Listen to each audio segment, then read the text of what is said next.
अस्सलाम वालेकुम जय साहब, बहुत बहुत शुक्रिया आपके वक्त के लिए। जय साहब, डिस्पाइट द फैक्ट कि DGISPR तर्जुमान पाक फौज कैटेगोरिकली 12 ये कह चुके हैं कि फौज को सियासत में मत घसीटा जाए, लेकिन इसके बावजूद बड़ा आसान हदफ दिखाई दे रहे हैं इदारे इस वक्त।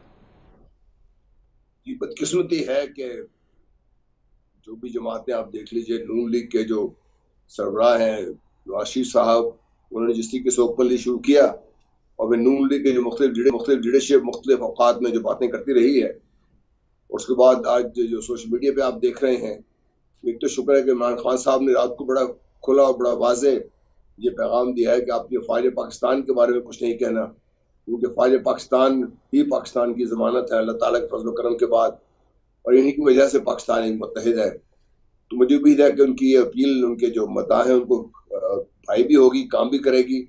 लेकिन देखिए नहीं, लेकिन जय साहब, आपको लगता है कि डैमेज कंट्रोल हो जाएगा इमरान खान साहब के इस स्टेटमेंट के बाद? क्योंकि जो कुछ हो गया, जितने ट्रेंड्स बनाए गए सोशल मीडिया के ऊपर, जो जिस तरह की कैंपेनिंग हुई, डू यू थिंक कि ये डैमेज कंट्रोल होगा? देखिए, सब PTI नहीं थी, इसमें नून लीग के शहसवार भी शामिल थे और बहुत सारे दोस्त जो पाकिस्तान के कुछ खैरखवाह हैं बाहर बैठे हुए, वो भी शामिल थे। देखिए, लार्जर कॉन्टेक्स्ट में अगर आप देखते हैं तो पाकिस्तान की कौन सी ऐसी कुव्वतें हैं जो अगर खुदा न खास्ता कमजोर पड़ जाएं तो पाकिस्तान को वो नाकाबिल तलाफी नुकसान पहुंच सकता है। वाज पाकिस्तान है, आपकी सियासत तो होती रहती है, आज एक पार्टी है, कल दूसरी पार्टी है, तीसरी पार्टी है, लेकिन एक बैक एंड आपकी जो फौज है वो जिस तरीके से खड़ी है, और जो फौज और अवाम के दरमियान जो एक रिश्ता है इतना मजबूत है, वो जो एक ताकत फराहम करता है अल्लाह ताला के फजल करम से, मैं समझता हूँ उसको कमजोर करना एक साजिश है। और साजिश तो नहीं, खैर उसको अमली जामा पहनाया जा रहा है और उसमें हमारे लोग भी अलाकार बनते हैं। वो एक मुख्तलिफ किस्म की पार्टियों ने हमें जो ये सोशल मीडिया ग्रुप्स बनाए हुए हैं, या कह लीजिए उन्होंने जो बाकायदा टीमें बनाई हुई है, उनको हदायत भी मिलती हैं और उनको अगर रोक लिया जाए तो बहुत जैसा गुज़श्ता रोज़ फवाद चौधरी साहब ने, जो बड़े फ्रंट लाइनर है पाकिस्तान तहरीक इंसाफ के, एक टीवी चैनल में एक शो में कह दिया उन्होंने कि हमारा एस्टैब्लिशमेंट के साथ जो खराबी ताल्लुकात है वो हुकूमत छिन जाने का बाइस है। और जब पूछा गया कि ये कब से ख़राब हो रहे थे, तो उन्होंने कहा कि वक्त करता है परवरिश, बरसों हादसा एकदम नहीं होता। तो यानी बताया गया कि बहुत अरसे से खराबी तो शुरू हो गई थी। पॉसिबल है। देखिए, मैं चूंकि हुकूमत में नहीं बैठा हुआ, ना ही मैं इस्लामाबाद में हूँ, ना ही मैंने कभी फौज पाकिस्तान से बात की है, लेकिन अंदाजा मेरा भी यही है कि कुछ वक्त से हालात में आहिस्ता आहिस्ता वो गर्मजोशी नहीं रही थी जो पहले थी, और अल्टीमेटली आप ये देख रहे हैं जो हुआ है सामने। लेकिन फवाद चौधरी साहब ने एक बड़ी कमाल महारत से जो बात की है वो समझने की है कि ये जो PDM है ये खुद इतना NCM वाला बोझ उठा के चल नहीं सकती थी, और ये जो कह रहे थे वोट की इज्जत दो, ये शायद उन्हीं लोगों का सहारा लेकर ये दोबारा इक़्तिदार में आए हैं। तो बात सिर्फ इतनी मामूली नहीं थी जो फवाद चौधरी साहब ने की थी। मेरा ख्याल है इस पे भी हमें गौर करने की जरूरत है। जी, लेकिन हमारी जमातों को ये भी समझने की जरूरत है। जी, लेकिन इन आइदर वे जय साहब अटैक तो फिर इदारे पर कर रहे हैं। वो कहते हैं कि PDM को भी फायदा हो गया कि उनको हुकूमत मिल गई, PTI को फायदा हो गया कि उनकी अवामी मकबूलियत में इजाफा हो रहा है। अगर कोई नुकसान उठा रहा है तो वो इदारे उठा रहे हैं, वो फौज हो या अदलिया। जी, आप ये कुछ भी ना हो तो नुकसान तो हमारे इदारों का हो रहा है। जिस तरीके से इदारों पे हमले हो रहे हैं, जिस किस्म की जुबान इस्तेमाल की जा रही है, और जिस तरीके से मुख्तलिफ तरीकों से इदारों के सरबराहान के बारे में ये सब बातें हो रही हैं, ये बहुत तकलीफ अमल है। देखिए, इदारे हमारे हैं, पाकिस्तान के हैं, चाहे वो हमारी वज़ीर अदलिया है, मुझे पसंद हो या ना पसंद हो। मैं खुद बहुत बड़ा क्रिटिक हूँ। मैं समझता हूँ कि हमारा निज़ाम अदल तकरीबन 150-200 साल पुराना है, आज के हालात से मुताबिकत रखता ही नहीं है, और हमारे जो कवानीन हमने बनाए हुए हैं वो इन्हीं लोगों के बने हुए हैं। उन कवानीन में इतनी ढील है कि जो कमज़ोर आदमी तो खैर फंस जाता है, लेकिन जो ताकतवर लोग हैं और उसमें जो मुख्तलिफ किस्म के वो लकुनस ढूंढ के बाहर निकल आते हैं। इसी तरीके से आप देखिए ना, एक इंतहाई मज़ाक़ सूरत हाल है। स्पीकर सिंध असम्बली जो नैब के ज़ेर हिरासत हैं, उनके घर को सब जेल डिक्लेयर किया हुआ है। वो वहां से ना सिर्फ सिंध असम्बली की सदारत कर रहे हैं, बल्कि वो गवर्नर भी बन के बैठ गए हैं।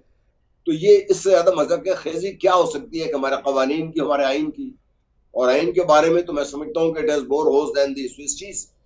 तो उसके बावजूद देखिए, ये सब हमारा है, आइन भी मेरा है, इदारे भी मेरे हैं, मुल्क भी मेरा है। इन्हीं इदारों से मैंने इंसाफ लेने जाना है जब तक कोई नई चीज, बेहतर चीज नहीं आ सकती। और अगर हम इन्हीं को इसको बेतौकीर कर देंगे तो फिर انارکی کو زیادہ دور نہیں ہے. جب آپ کے ملک کے ادارے کام کرنا چھوڑ دیتے ہیں یا لوگوں میں ایک پرسپشن بن جاتی ہے کہ آپ کی حکومت یا آپ کی عدلیہ یا آپ کے فوج وہ ان کا مورل اتھارٹی نہیں رہے گی. دیکھیے عدلیہ کا بھی ہو چاہے فوج پاکستان کا ہو یا کوئی بھی ادارے ہو, وہ بیسیکلی ان کی اسٹرینتھ ہے مورل اتھارٹی بیکڈ بائی جو لاز جو بنے ہوئے ہیں ان کے. اگر انہیں کو ہم نے بے توقیر کر دیا, اور اس میں سمجھتا ہوں کہ ہمارے تمام جو کراس دا بورڈ ہم سب اس میں شامل ہیں.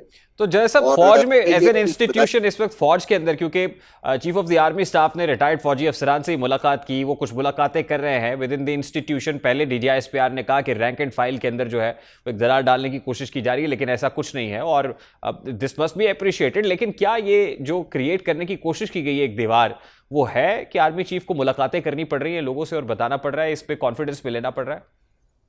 دیکھیے آرمی کا ایک بہت مضبوط اور مربوط فیڈ بیک سسٹم ہے جس سے چیف آرمی سٹاف کو ریگولر بیسس پہ اطلاعات ملتی رہتی ہیں کہ ان کے جو رینک اینڈ فائل ہے وہ کیا سوچ رہے ہیں, کون سی ایسی چیزیں ہیں جو ان کو ڈسٹرب کرتی ہیں, جن کی وجہ سے وہ پریشان ہیں. تو ان کو باتیں پہنچتی رہتی ہیں ان چیز کو, کیونکہ باقاعدہ سسٹم ہے اس کا اور بڑا ضروری ہے اس کا, کیونکہ رینک اینڈ فائل کا اپنی لیڈرشپ پہ اندھا بھروسہ ہونا بہت لازمی ہے. کیونکہ فوجیں صرف حکموں پہ نہیں لڑتی. میرا حکم اس لیے نہیں مانیں گے کہ میں لیفٹیننٹ جنرل ہوں یا میجر جنرل ہوں یا کپتان ہوں, وہ میرا حکم اپنی مانیں گے, اپنی تن تن کی بازی لگا دیں گے اس لیے کہ میری کوئی وہ مجھے ایکسیپٹ کرتے ہیں ایز اے لیڈر اپنا. اور بہت بڑا یہ ایک جو ایجوکیشن ہے ہمارے فوج میں افسروں کی, اس کا بہت بڑا حصہ لیڈرشپ کوالٹیز کو ڈیولپ کرنے کے لیے ہے. تو میں یہ سمجھتا ہوں کہ چیف آرمی صاحب بہت اچھا کر رہے ہیں, کیونکہ وہ بھی مہدو کے مٹی تو نہیں ہے. 7 لاکھ جو فوج بیٹھی ہوئی ہے ان کے بہن بھائی بھی ہیں, سب سے ملتے ملاتے بھی ہیں. اگر آج سروے کریں میرا خیال ہے ہر تیسرا چوتھا شخص افواج پاکستان سے ڈائریکٹلی انڈائریکٹلی لنکڈ ہے. ان کو بھی یہ احساسات جذبات بھی پہنچتے ہوں گے, ان کو بھی دکھ تو ہوتا ہوگا کہ ہمیں کیوں یہ خام ہمارے پیچھے پڑے گئے. جیسے صاحب لاسٹلی دیکھیے, ماضی میں بھی فوج کے اوپر دباؤ بڑھانے کی کوششیں ہوتی رہی ہیں, اب بھی ہو رہی ہیں. ابھی مطالبہ یہ کہ فوری طور پر انتخابات کرائے جائیں. لاسٹلی فرمائیے گا کہ آپ کو لگتا ہے یہ دباؤ بڑھا کر اس مطالبے کو منظور کرایا جا سکتا ہے اس وقت؟ دیکھیے میرا اپنا خیال یہ ہے, آپ دباؤ کی چھوڑ دیجئے, آپ کے ملک کو بہتر سمت لے کے چلنا, جس کی پولرائزیشن ہو چکی ہے, جتنا آپس میں تقسیم ہو چکے ہیں ہم لوگ, اور کوئی رستہ ہے.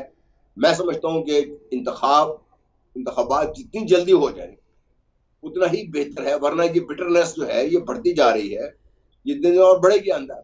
اس بٹرنس کا کسی کو فائدہ نہیں ہے, نقصان پاکستان کا ہو رہا ہے اس چیز میں.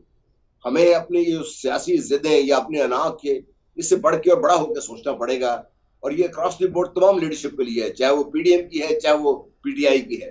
انتخابات ہی وہ واحد راستہ ہے جو آپ کو ایک نیا مینڈیٹ کے ذریعے نئی حکومت آئے گی اور اس کو آپ چلنے کی کوشش اس کو چلنے دیں گے تو انشاءاللہ کام بہتر ہوتا ہے. بہت بہت شکریہ جہاز صاحب آپ کے وقت کے لیے. جنرل ریٹائرڈ غلام مصطفیٰ صاحب ہمارے ساتھ میڈیا ڈیفینس اینالسٹ.